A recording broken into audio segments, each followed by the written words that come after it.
The world's biggest changes often start quietly, not with headlines, but with a subtle financial announcement. A press release from a development bank might seem dull, but in geopolitics, these are the signals that matter. When a major bank like the African Development Bank deepens ties with a country long on the fringes, it's more than money. It's a calculated statement. These institutions don't take risks lightly. Every word in their announcements is deliberate. When they talk about trust and partnership, they're signaling to the world, something is shifting. That's what happened with Eritrea in May 2026. The African Development Bank didn't just announce a project, they announced a new era of engagement. After years of distance, the tone has shifted to active collaboration. This isn't just about infrastructure, it's about rebuilding relationships. While the world chases noisy headlines, real change is happening quietly in the Horn of Africa. It's a story of finance, infrastructure, and careful diplomacy. Small, practical steps can transform a country's future more than years of debate. This isn't about grand gestures, it's about steady, pragmatic progress.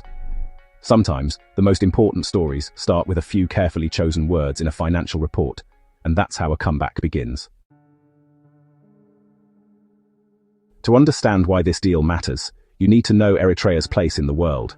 For decades, Eritrea has been an enigma, neither isolated nor fully connected. Its history of self-reliance, shaped by a brutal independence war, made it wary of foreign influence. While neighbors tapped into global finance, Eritrea mostly went it alone, building at its own pace with limited resources. The result? A country out of sync with Africa's economic boom, lacking the infrastructure for modern growth. Without major investment, things like power grids and highways remained dreams. So, when the African Development Bank signals a new partnership, it's a crack in the old dynamic. It hints at a shift in both Eritrea's thinking and the world's perception. This is a cautious step out of limbo, seeking a balance between independence and opportunity. It's the start of something new. Reconnecting a sidelined country doesn't start with politics, it starts with something practical: energy. Reliable electricity is the foundation for everything: businesses, hospitals, schools. In Eritrea, patchy power has long held back progress. The new partnership with the African Development Bank targets this directly, focusing on renewables, especially solar. Projects in Tessani, Barantu, and Kirkabet, key agricultural areas, could transform farming and rural life. Instead of one massive project, the plan is a network of smaller local solutions. Rural electrification means reaching communities left in the dark for generations. Electricity isn't just about lights, it's about education, healthcare, and business growth. Energy projects are powerful tools for quiet diplomacy, creating real change without political drama. By focusing on electricity, Eritrea and the AFDB are building momentum for a different future. It's a slow, steady process, one community at a time. Each switch flipped is a step toward transformation. This is how a comeback takes root, and it all starts with power. In development, talk is cheap, results matter. The Decamhair solar plant is proof that Eritrea can deliver. 30 megawatts of clean energy now power homes and businesses, showing real progress. This isn't just a plan, it's a working reality. For investors and partners, Decamhair is evidence that projects can succeed here. It's a symbol of modernization and a break from the past. The plant's success builds confidence, not just in government offices, but in everyday life. Now, new projects in Tessani and Barantu feel possible, not theoretical. Decamhair is the first domino. Its success paves the way for more. Momentum builds with each completed project. This is how change accelerates. One working plant, then another. Decamhair isn't just generating power, it's generating belief. And that belief is contagious. Eritrea's story is about more than itself, it's about geography. With over 1,000 kilometers of Red Sea coastline, Eritrea sits on a vital global shipping lane. Its ports, Massawa and Assab, have untapped potential to reshape regional trade. Infrastructure projects aren't just about power, they're about connecting ports to the continent. Upgrading roads from Massawa to Tessani could create a new trade corridor. Efficient ports and roads can turn Eritrea into a gateway for landlocked neighbors. A stable, connected Eritrea could transform the Horn of Africa's economy. This makes Eritrea's development a matter of international interest. Building infrastructure here benefits the entire region. Roads and ports aren't just local, they're strategic assets. The AFDB's investments are about making the whole system work better. Quiet progress here can ripple across continents. That's why these projects matter.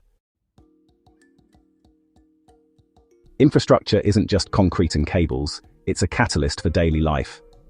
A new road means farmers get crops to market faster, businesses get supplies, and patients reach hospitals in hours, not days. Reliable electricity lets entrepreneurs use modern tools, boosting productivity and jobs. Micro dams provide water for irrigation, making farming more resilient and profitable. Each improvement, energy, roads, water, amplifies the next. This is the compounding effect. Better energy enables business, better roads enable trade, better water enables agriculture.